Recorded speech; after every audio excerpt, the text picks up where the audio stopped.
नाशिकच्या आमदार देवयानी फरांदेंची कॅफेवर धाड, नको त्या अवस्थेत आढळले तरुण तरुणी, कॅफेतील गैरप्रकाराने परिसर हादरला।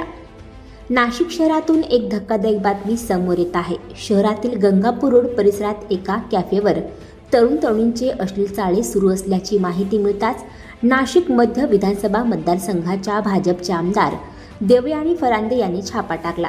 त्यावेळी कॅफेमध्ये सुरू असलेले प्रकार पाहून त्यांना धक्का बसला। यानंतर पोलिसांनी घटनास्थळी दाखल होत 5 ते 6 प्रेमीयुगलांना ताब्यात घेतले आहे।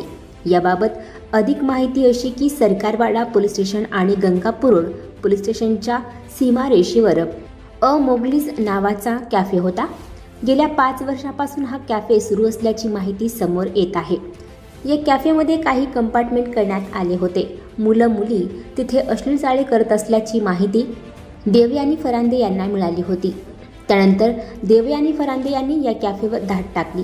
यावेळी या कॅफेमध्ये तरुण तरुणी अश्लील चाळे करत असल्याचे त्यांच्या निदर्शनास आले। यानंतर घटनास्थळी पोलीस दाखल झाले आणि 5 ते 6 प्रेमीयुगलांना पोलिसांनी ताब्यात घेतले आहे। त्यांची सध्या चौकशी केली जात आहे। तसेच त्यांच्या पालकांना पाचारण करून त्यांचे समुपदेशन करण्यात येणार आहे।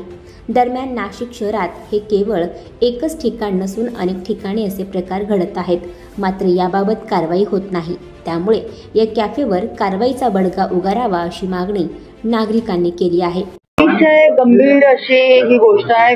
नाशिक शहरामधलं गंगापूर रोड विद्याविकास सर्कल जो अतिशय नावाजलेला भाग गणला जातो, त्या भागामध्ये मोगली कॅफे नावाचा हा कॅफे चालू होता आणि त्याच्यामध्ये मुला मुलींना कपल्सला जवळपास भाड्याने काही तासांसाठी काही भाग ह्या हॉटेल्समध्ये दिला जात होता।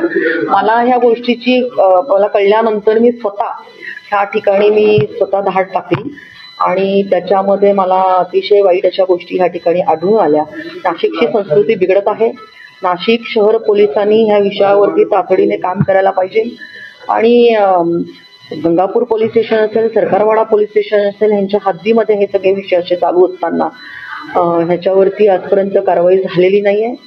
मी नाशिक शहराच्या पोलीस आयुक्तांना भेटून ह्या सगळ्या विषयांमध्ये शहरामध्ये अशा पद्धतीचे अनेक ठिकाणी हे व्यवसाय असे चालू आहेत आणि एकूणच नाशिकची संस्कृती बिघडवण्याचं काम चालू आहे।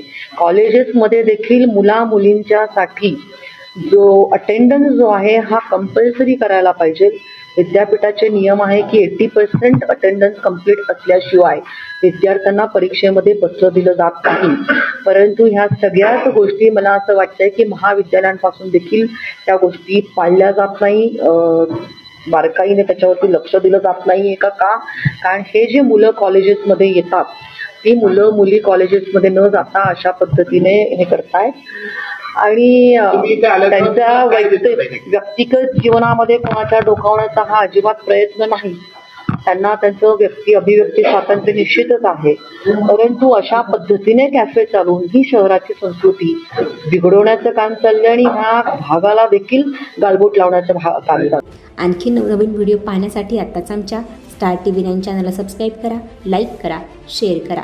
Bureau report, star TV9 Nashik.